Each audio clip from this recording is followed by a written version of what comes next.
আমাদের গল্পটি শেষ হয়নি, তবুও শেষ হয়ে গেল হঠাৎ।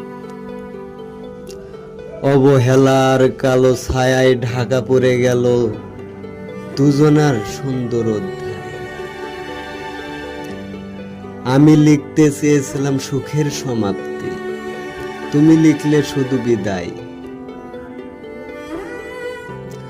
ভালোবাসার পৃষ্ঠাগুলো আজও রক্তাক্ত, শব্দগুলো নিঃশ্বাস ফেলে কাঁদে। অসমাপ্ত গল্পটি বুকে বয়ে বেড়ায়,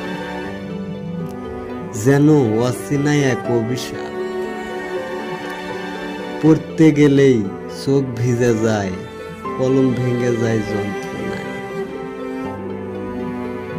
অসমাপ্ত ভালোবাসার গল্পটি আজও আমার রক্তে লেখা আছে।